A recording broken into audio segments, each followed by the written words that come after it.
Today's multi-billion-dollar video game industry didn't start with a business plan.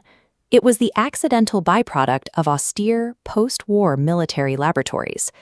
In the late 1940s, computers were massive, million-dollar, room-sized calculators. These machines were built for gravity and grit, processing artillery ballistics tables and complex mathematical proofs. The earliest known interactive electronic display arrived in 1947. Patented as a cathode ray tube amusement device, it used physical knobs and switches to let a user simulate the trajectory of missiles across an analog oscilloscope screen. A year later, the British mathematician Alan Turing drafted a chess-playing algorithm known as Turochamp, but no machine in existence had the memory or processing speed to actually execute the code. Turing's chess game was a paper machine, a set of instructions that existed only in theoretical mathematics. When engineers finally did write executable logic puzzles, they functioned as diagnostic smoke tests. By forcing a computer to calculate the rigid rules of a game, technicians could verify that every one of the machine's thousands of vacuum tubes was firing correctly. As the 1950s began, research labs needed to justify their massive federal budgets to a public that viewed early computers as cold, intimidating monoliths. In 1950, engineer Joseph Cates built an interactive exhibit called Birdie the Brain for the Canadian National Exhibition. It was a 4-meter-tall machine designed specifically to draw crowds. Cates wanted to showcase his Adatron tube, a miniature vacuum tube. To prove its reliability, he programmed Birdie to calculate tic-tac-toe logic against human players, even adding an adjustable difficulty dial to show the machine could think. 8 years later, physicist William Higginbotham faced a similar problem at the Brookhaven National Laboratory. To liven up a dry physics open house, he wired up an interactive display which he called Tennis for Two. This animated diagram shows the mechanics of what he built, an analog computer wired to an oscilloscope. Players used a controller to hit a dot back and forth across a horizontal line, with the computer calculating for wind resistance and simulated gravity. To render that court, net, and ball on a single screen, Higginbotham used novel germanium transistors. These transistors created a fast switching circuit, cycling the computer's outputs at 36 Hz, tricking the human eye into seeing a single, flickering image. These machines proved that interactive electronics could captivate the public, but for the engineers who built them, they remained temporary PR stunts, dismantled for parts as soon as the exhibitions closed. By the early 1960s, the intent behind these games began to shift. At MIT, the arrival of mini-computers like the DEC PDP-1 gave undergraduate students direct, hands-on access to computing power for the first time. Steve Russell and his colleagues spent their late nights using this access to build Space War in 1962. Unlike the PR machines of the 50s, this was built by programmers for programmers. The program rendered 2 spaceships, the Wedge and the Needle, dogfighting around a central star, requiring players to navigate a carefully calculated gravitational well. Russell shared the game's code freely with other universities. This birthed an early hacker culture, a network of students who improved and played the game not to test circuits or court the public, but for the sake of exploration. In 1971, Nolan Bushnell and Ted Dabney tried to turn this academic hobby into a business. They shrank the hardware necessary to run Space War into a coin-operated cabinet and sold it as Computer Space. But Computer Space was a commercial misfire. Its complex aerospace physics and steep learning curve proved that academic software didn't automatically translate into a successful consumer product. To survive in the loud, chaotic environment of a 1970s bar, video games had to shed their academic complexity. Learning from their failure, Bushnell and Dabney founded Atari and tasked engineer Alan Alcorn with creating Pong.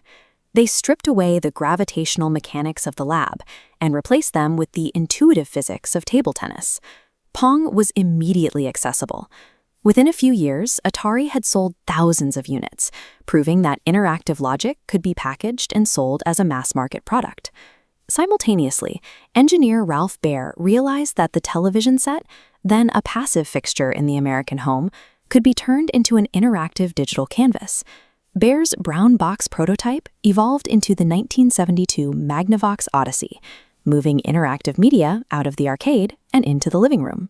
In 25 years, interactive electronics had traveled from military ballistics labs to academic mini-computers and finally into the home.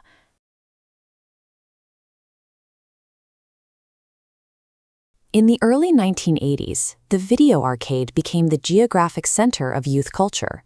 Dark rooms filled with glowing screens and quarter-fed machines replaced bowling alleys and diners as the default gathering space for teenagers across the globe. This bar chart compares the 1981 revenue of the arcade industry to traditional media. You can see the revenue from coin-operated machines passing the $8 billion mark, eclipsing the combined earnings of the Hollywood box office and the pop music industry that year. Atari captured that staggering financial momentum and brought it directly into the living room. The Atari 2600 console allowed players to experience the thrill of the arcade at home, using their television sets and simple joystick controllers. By the early 80s, video games had moved past their status as a novelty. They were now a massive financial pillar of the global entertainment landscape. Inside Atari, the developers coding these massive hits were treated as anonymous factory workers. Management actively denied them public credit and refused to pay sales royalties on millions of cartridges they sold. In 1979, 4 of Atari's top programmers decided they had had enough. They left the company to found their own studio, calling it Activision. Atari quickly sued to block their former employees from making software for the 2600. However, the courts ultimately forced Atari into a settlement that permitted Activision to legally develop and sell independent games for the system. This diagram illustrates the structural change that followed. The closed Atari hardware ecosystem was forced open, establishing the third-party developer model. Suddenly, anyone with programming knowledge could create and sell software for the dominant console without Atari's permission. In losing the legal fight to block outside software, Atari effectively surrendered its monopoly. The platform was now an open market, and the era of total corporate control over the software library was over. Venture capital firms and massive corporations saw the lack of barriers and rushed in to claim a piece of the revenue. Even companies entirely outside of technology, like Quaker Oats, launched video game divisions to cash in. This gold rush created a phenomenon known as shovelware. Store shelves were soon overwhelmed with cheap, hastily coded, and poorly designed knockoff cartridges created solely to turn a fast profit. Corporate hubris peaked with a game based on the hit movie E.T. the Extraterrestrial. To hit the Christmas deadline, the game was rushed from initial concept to final production in exactly 5 weeks. Expecting guaranteed success, Atari manufactured 4 million physical copies of E.T. That inventory actually exceeded the total number of Atari consoles currently sitting in people's homes. When parents realized these high-priced games were nearly unplayable, they began returning them in masses. Retailers were left with millions in unsellable inventory, leading them to slash prices or stop stocking consoles altogether. At the exact moment console games became frustrating and unplayable, a highly capable predator entered the consumer market. Home computers, like the Commodore 64, arrived with full keyboards and a wide array of peripherals. Commodore CEO Jack Tramiel initiated a brutal price war against his competitors. He intentionally slashed the retail price of his computers until they were cheaper than dedicated gaming consoles. Commodore weaponized this hardware through direct marketing. They asked parents a simple question: why spend $200 on a useless toy when for the same price you can buy a machine that does homework, teaches programming, and plays games? Commodore's strategy worked. Consumers quickly abandoned the idea of buying a dedicated gaming box when a fully functional computer cost exactly the same amount. Retailers found themselves drowning in unsellable console inventory. To clear physical shelf space, they slashed the prices of their remaining cartridges down to the bargain bin level. This chart tracks North American gaming industry revenue, climbing steadily through the early 80s until plateauing at $3 billion in 1983. By 1985, that industry dropped to a mere $100 million. Major console manufacturers faced total bankruptcy.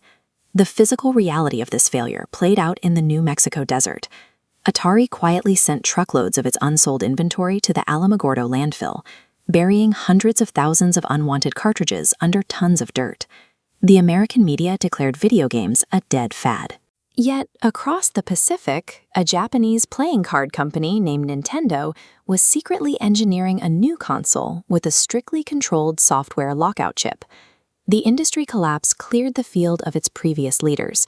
This vacancy left a massive opening for a new manufacturer.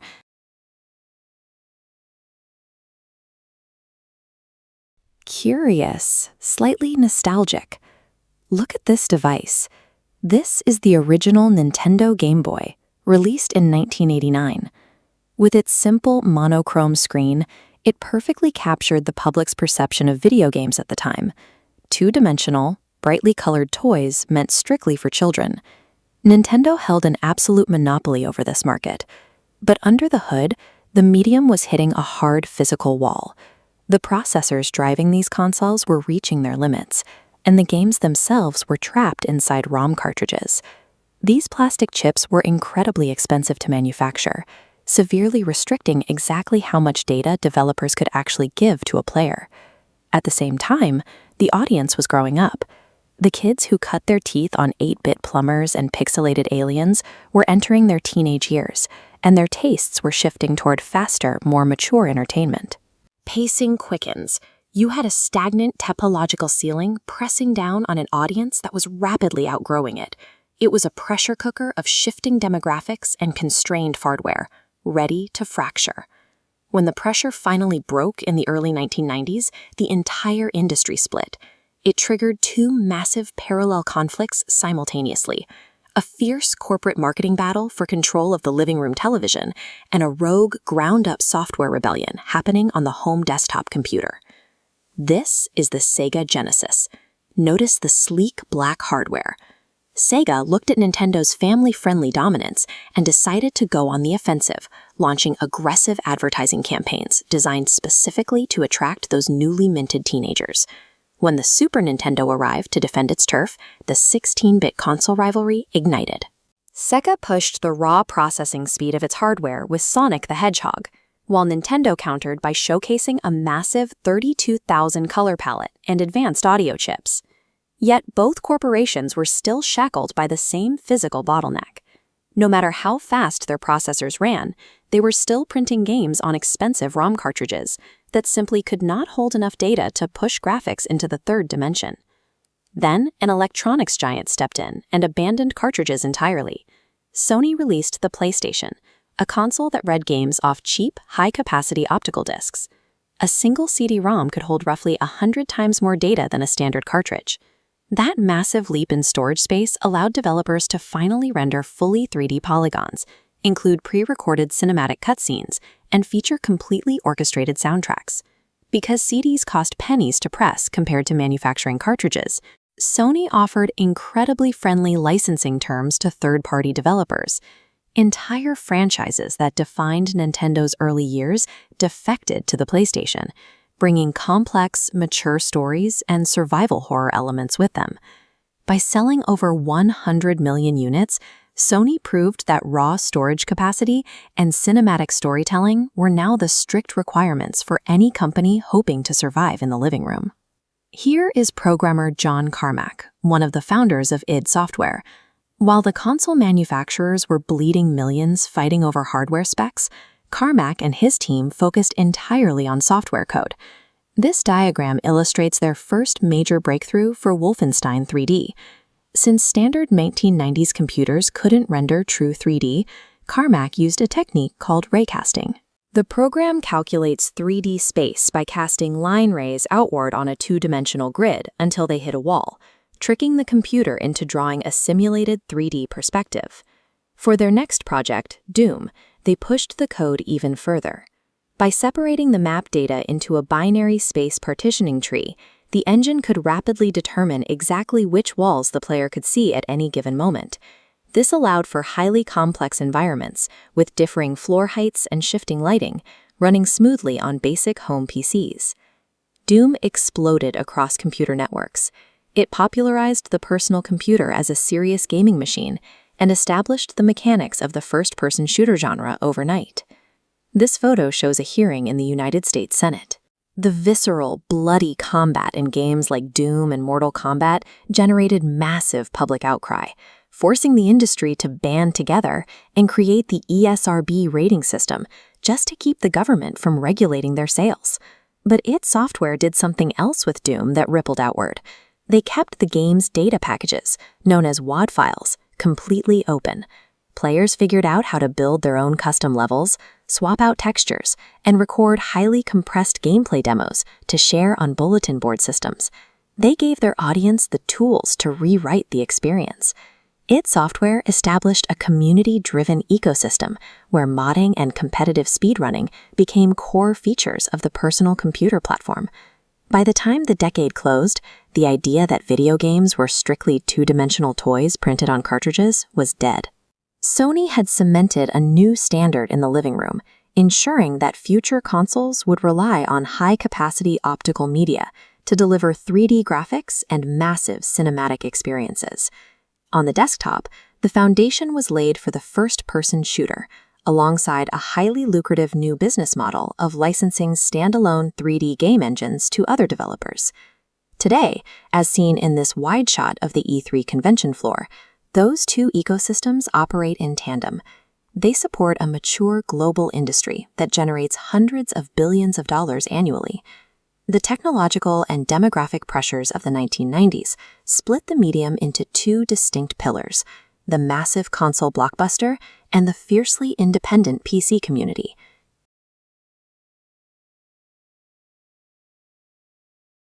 In the 1970s, video games required a serious commitment. You were physically tethered to an expensive piece of hardware and a heavy television set stuck right in the middle of the living room. If someone else wanted to watch the evening news, or if you had to leave the house, the game ended. The medium was locked to a specific place and a specific time. That restriction started to loosen in 1979. Nintendo developer Gunpei Yokoi was riding a bullet train when he noticed a bored businessman passing the time by idly pressing buttons on an LCD calculator. Yokoi realized that gaming didn't need a dedicated television, it just needed to fit in a pocket. Soon after, toy and electronics companies flooded the market with tiny, battery-powered LED and LCD devices. You could suddenly play a rudimentary game of football or shoot alien ships wherever you happened to be. But these single-game devices were heavily limited. To truly break gaming out of the living room, a portable device needed to do what home consoles did: run interchangeable software cartridges. Nintendo answered that problem in 1989 with the Game Boy. It offered the complexity of a home console, but you could swap out game cartridges on the go. To make the device affordable and portable, Gunpei Yokoi's team made steep technological compromises. They utilized a slow 8-bit processor and a small, unlit monochrome screen. Rivals immediately tried to exploit those weak specs. The Sega Game Gear launched with a much more powerful processor and a vibrant full-color backlit screen. The Atari Lynx pushed the hardware even further, boasting advanced sprite scaling capabilities and built-in networking for multiplayer support. This chart illustrates the fatal flaw of those high-end machines. While the Game Gear and Lynx drained their 6 AA batteries in roughly 4 hours, the monochrome Game Boy could run for up to 30 hours on just 4 AAs. Those demanding color screens required constant battery replacements. Players quickly realized a beautiful screen was useless if the device died halfway through a road trip. Combined with a lower retail price and the highly addictive bundled puzzle game Tetris, the Game Boy completely cornered the market. The Game Boy's dominance confirmed a reality of the portable market. Players value continuous access far more than the latest tech specs. By the mid-2000s, handhelds like the PlayStation Portable proved that high-end gaming hardware was fully mobile, but creating the games to play on them remained a tightly locked door. Through the 1990s and 2000s, average game development budgets skyrocketed into the tens of millions. A major factor was the SDK, specialized hardware required to build console games. Costing thousands of dollars and locked behind strict licenses, they shut independent creators out. Furthermore, games had to be manufactured onto discs and shipped to physical stores. Because retail shelf space was strictly limited, publishers would only invest those massive budgets into guaranteed hits. This financial gatekeeping created a tightly controlled industry. If a small team had an experimental idea, they had virtually no way to build it, manufacture it, or get it in front of players. The solution arrived via the internet. Digital storefronts like Xbox Live Arcade and Valve's Steam began offering downloadable games directly to consoles and PCs. By eliminating the cost of pressing physical discs and shipping boxes to retail stores, the financial barrier to entry plummeted. Developers could distribute their work with minimal overhead. In 2008, Microsoft released an independent game called Braid on Xbox Live Arcade. Created by a two-person team, it became a massive commercial success and a crucial milestone for independent profitability. It didn't rely on cutting-edge 3D graphics or a multi-million-dollar marketing campaign. It captivated players purely through clever time manipulation mechanics and a deep artistic vision. Once that crack appeared, a flood of indie titles followed. Developers proved a massive audience was starving for games deviating from standard corporate formulas. The ultimate proof of this new reality was Minecraft. An early access survival game with blocky, lo-fi graphics bypassed traditional publishers entirely and grew into a global cultural phenomenon. Digital storefronts accomplished for software development exactly what the Game Boy accomplished for hardware. They systematically dismantled the barriers standing between the creator and the player. In 2017, these two historical tracks, the push for portable hardware and the rise of digital independent software, collided perfectly with the Nintendo Switch. The Switch erased the old physical constraints. It operated as a traditional home console hooked to a television, but could instantly be pulled from its dock to continue the exact same game on a bus or an airplane. Simultaneously, its digital shop became a lucrative platform for small independent studios, offering a vast library of unique titles directly to a massive user base. The device embodied the shared philosophy of both movements, prioritizing engaging, intuitive game loops over hyper-realistic graphics and bloated production budgets. By stripping away the physical tethers of the living room and the financial tethers of retail publishing, the industry found its most democratic form yet.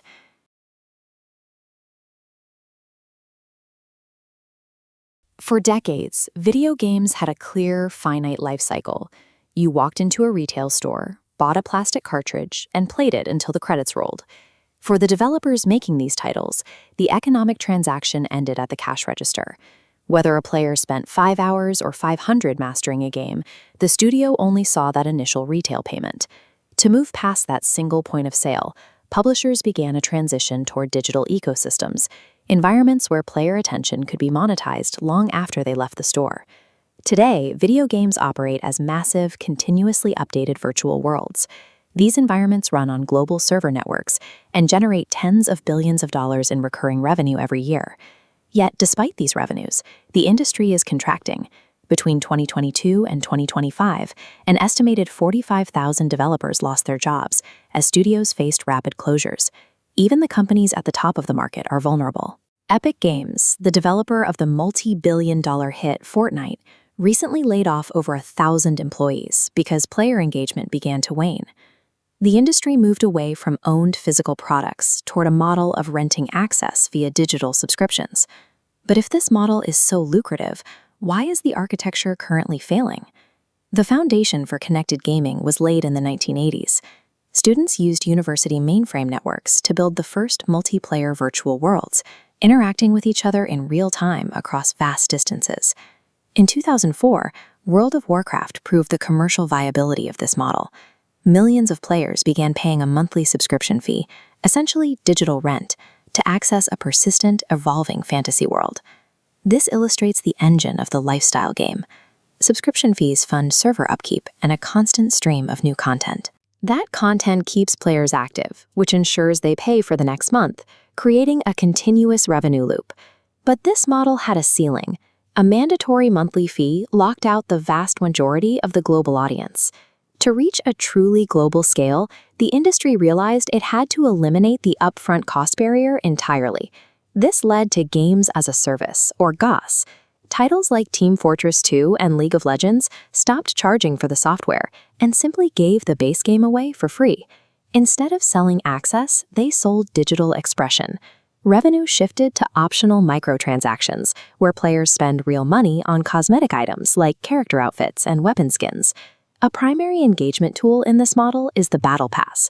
It is a progression track where players can play for free or pay to unlock a tier filled with premium rewards. The Battle Pass relies on artificial scarcity. It doesn't instantly grant the items. It requires players to invest daily time to earn them before a seasonal deadline expires. If you don't play enough before the clock runs out, the rewards you paid for are gone. This combination of free access and engagement loops generated billions in revenue. It enabled massive corporate growth, culminating in Microsoft's $68.7 billion acquisition of Activision Blizzard in 2023. Video games evolved from standalone software into behavioral platforms engineered to capture and monetize a player's free time. The next step was removing the final physical barrier, local hardware. Cloud gaming renders games on remote servers, streaming video directly to any screen. Google launched Stadia in 2019, promising a future of frictionless, hardware-free gaming. But Stadia had a fatal economic flaw. It required users to pay full retail price for individual games that they did not physically control. If Google turned off the servers, the player's library would disappear.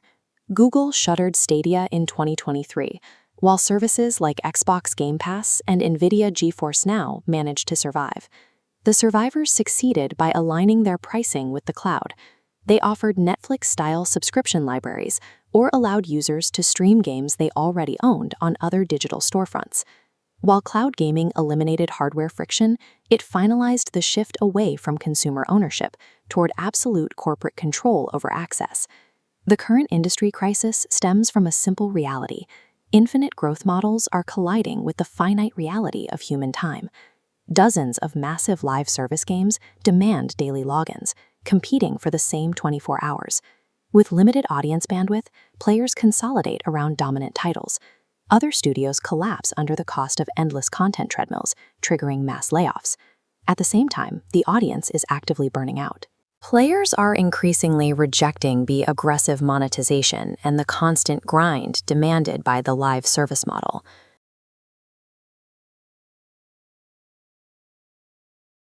In 3D rendering, ground truth represents the ultimate goal of matching the physical world, creating a scene that is indistinguishable from reality.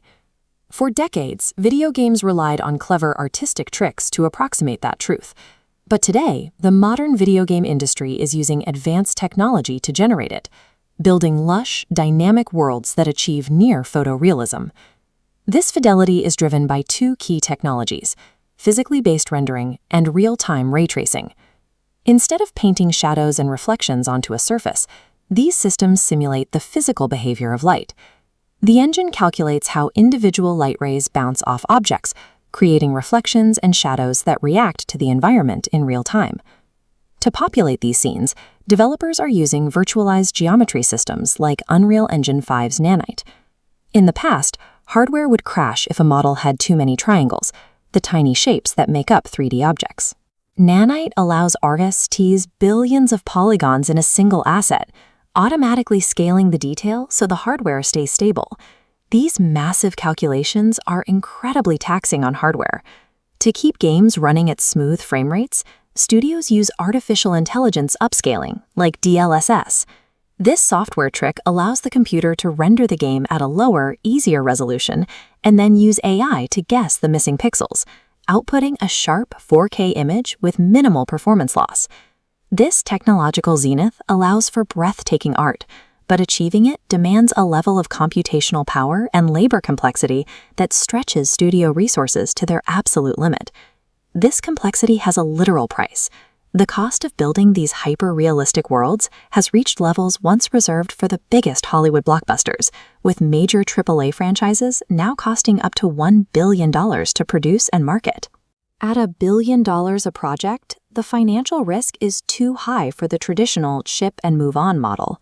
Studios can no longer afford to spend 5 years building a single-player game to sell it for a flat $70 and immediately start over on the next one. To survive these ballooning costs, the industry pivoted toward the live service model. The goal of a live service is to turn a finite game into an infinite platform. By feeding players seasonal updates and microtransactions, publishers try to generate continuous monthly revenue from a single project for years or even decades on end. Ultimately, the financial weight of achieving graphical perfection forced the industry to abandon self-contained artistic experiences in a desperate pursuit of endless monetization loops. In 2020, global COVID-19 lockdowns forced millions of people to stay inside. With traditional entertainment shut down, consumers turned to gaming at an unprecedented scale, causing industry engagement and revenue to skyrocket. Publishing executives misinterpreted this temporary pandemic spike as a permanent shift in reality. They operated as if the record-breaking growth of the lockdown era would continue forever. This false optimism triggered an era of extreme overexpansion. Studios went on aggressive hiring sprees and greenlit dozens of bloated live service projects, assuming the audience would always be there to pay for them. To dominate this perceived infinite market and absorb the rising risks of development, massive corporations prioritized the ownership of entire ecosystems and intellectual property networks. The pandemic blinded the industry to its own underlying instability, setting the stage for an era of historic and aggressive corporate consolidation. Microsoft provided the ultimate symbol of this consolidation era when it moved to acquire Activision Blizzard, the publisher behind some of the largest mobile and console networks on the planet. The deal was valued at $68.7 billion in an all-cash transaction. It was the largest acquisition in the history of the video game industry. The timing was calculated. Microsoft approached Activision Blizzard just as the company's stock was reeling from workplace culture and sexual harassment scandals involving its CEO, Bobby Kotick. Resistance to the deal was intense. The U.S. Federal Trade Commission, led by Chair Lina Khan, fought the merger for nearly 2 years. Khan warned that this level of consolidation would lead to higher prices for players and harm the developers making the games. Despite these antitrust concerns and a series of global legal battles, the acquisition officially closed in late 2023. Ultimately, this era of consolidation served as a survival maneuver, a way to hoard intellectual property and insulate against billion-dollar failures in an increasingly unstable market. The correction began the moment pandemic restrictions lifted. As the world returned to normal, consumer spending cooled and gaming habits returned to pre-COVID levels. The live service gamble quickly collapsed. Players, overwhelmed by games demanding constant time and money, developed monetization fatigue and began rejecting the oversaturation of infinite games. Major publishers reacted with panic. Massive AA projects were suddenly canceled at Sony, EA, and Epic Games, while high-profile releases missing their impossible sales targets were abandoned almost immediately. Analysts now call this period the reset phase, a brutal market recalibration meant to strip away the reckless expansion of the previous 3 years. When the bill finally came due for billion-dollar rendering budgets and failed monetization gambles, the cost was not absorbed by the executives at the top. It was paid by the labor force. Between 2022 and 2026, the scale of the labor crisis was staggering. An estimated 45,000 jobs were lost across the industry, with the wave peaking in the first quarter of 2024 when over 8,600 people were laid off in just 3 months. These cuts decimated the ranks of junior developers and led to the total closure of over 30 studios. Names like Arcane Austin and Volition, teams with decades of experience, were simply erased. Developers fought back, protesting a system that relied on outside investors who prioritized short-term dividends over the long-term sustainability of the creative teams. There is a deep irony in the timing of these cuts. These mass firings were often carried out by the same mega-corporations that had just spent tens of billions of dollars on acquisitions. From the humble 8-bit sprites of early home consoles to the sprawling open-world narratives of modern role-playing epics, the history of video games is a testament to an exponential leap in both technology and artistry. What began as solitary arcade experiments has evolved into a medium that rivals the scope of cinema and classical literature. Today, the industry finds itself at a unique historical crossroads. The focus has shifted from the traditional hardware wars of the past into an era defined by accessible cloud-based ecosystems and a vibrant indie development scene that constantly challenges the massive scale of AAA productions. The current state of gaming is no longer just about the engineering feat of rendering more polygons. It is about crafting deeper, more immersive realities that reflect over half a century of creative evolution.